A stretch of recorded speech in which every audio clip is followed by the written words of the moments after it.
महाराष्ट्र में हुए महीने भर के प्रचार के बाद अब जनता की बारी है। राज्य में अगले 5 साल कौन राज करेगा, ये तय करने के लिए मतदाता 20 नवंबर यानी कि आज मतदान में जुट गए हैं। महाराष्ट्र के सियासी रण में कुल 4136 उम्मीदवार हैं, जिनके किस्मत का फैसला आज ईवीएम में कैद हो रहा है। और इस चुनाव में लोगों की जो दिलचस्पी है वो उन सीटों पर खास तौर पे है जहां पर बड़े और दिग्गज चेहरे मैदान में हैं। इस सियासी रण में मुख्यमंत्री, उप मुख्यमंत्री से लेकर पूर्व उप मुख्यमंत्री और पार्टी के प्रदेश अध्यक्षों तक की किस्मत का फैसला होगा।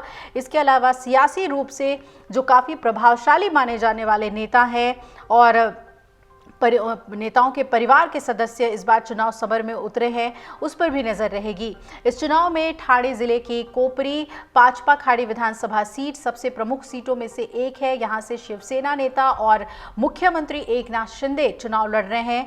वो 2009 से कोपरी पाचपा खाड़ी सीट पर अपराजित रहे हैं और 2019 में शिंदे ने कोपरी पाचपा खाड़ी सीट पर कांग्रेस के घाड़ीगांवकर पांडुरंग को लगभग 90,000 मतों से हराया था। और इस चुनाव में ठाणे की कोपरी पाचपखाड़ी विधानसभा सीट पर होने वाला चुनाव दिलचस्प मुकाबला इस बार यहां पर देखने को मिल सकता है। वहीं उद्धव ठाकरे की अगुवाई वाली शिवसेना यूबीटी ने दिवंगत नेता आनंद दीघे के भतीजे केदार दीघे को शिंदे के खिलाफ, एकनाथ शिंदे के खिलाफ उतारकर बड़ा दांव चल दिया है। दूसरी तरफ आनंद दीघे मुख्यमंत्री एकनाथ शिंदे के गुरु रहे हैं, ये बात आप जानते हैं। महाराष्ट्र चुनाव में नागपुर दक्षिण पश्चिम विधानसभा सीट भी वीआईपी सीट है। यहां से उप मुख्यमंत्री देवेंद्र फडणवीस एक बार फिर से चुनाव मैदान में है। 1999 में उनकी महाराष्ट्र विधानसभा में बतौर विधायक एंट्री हुई थी, जो कि अभी तक जारी है। और 1999 और 2004 में फडणवीस नागपुर पश्चिम सीट से चुनाव जीते। इस बार उनके सामने कांग्रेस के प्रफुल्ल विनोद गुडाधे पाटिल किस्मत आजमा रहे हैं। 2014 में भी ये दोनों उम्मीदवार इस सीट पर आमने सामने थे।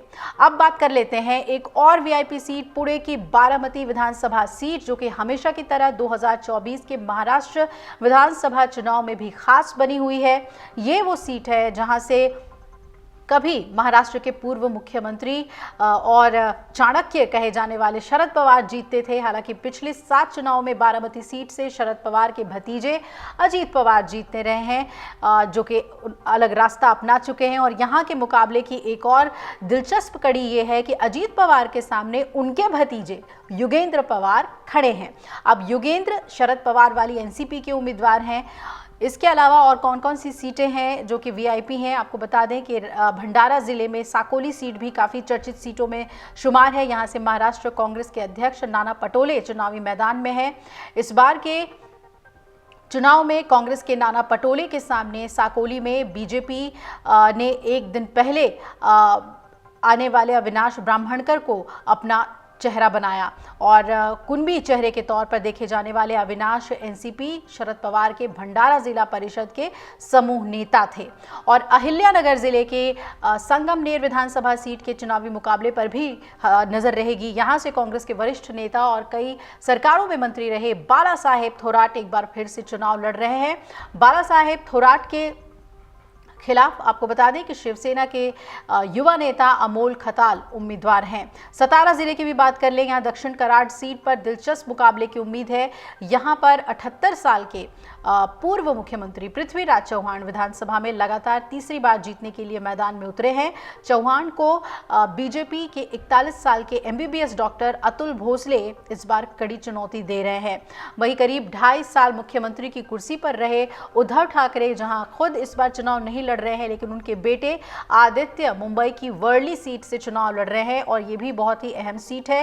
इस चुनाव से पूर्व मंत्री का सामना पूर्व केंद्रीय मंत्री और राज्यसभा सांसद मिलिंद देवड़ा कर रहे हैं। देवड़ा एकनाथ शिंदे की अगुवाई वाली शिवसेना के टिकट पर चुनाव मैदान में उतरे हैं।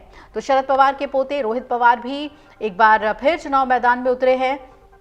करजत जामखेड़ विधानसभा क्षेत्र से एनसीपी शरद पवार के उम्मीदवार हैं और मुंबई उपनगरीय क्षेत्र के मानखुर्द शिवाजी नगर सीट पर भी नजर बनी रहेगी। इस सीट पर त्रिकोणीय मुकाबला है क्योंकि यहां सपा के महाराष्ट्र अध्यक्ष अबू आजमी एमवीए का चेहरा हैं। तो ये वो वीआईपी सीट्स हैं जिस पर आज किस्मत का फैसला जो है वो ईवीएम में कैद कर देंगे मतदाता। अगर आप ये वीडियो YouTube पर देख रहे हैं तो हमारे चैनल को सब्सक्राइब कर बेल आइकन दबाएं और Facebook पर देख रहे हैं तो हमारे पेज को लाइक करें। 8 मिलियन प्लस सब्सक्राइबर, आपके इस भरोसे के लिए बहुत धन्यवाद।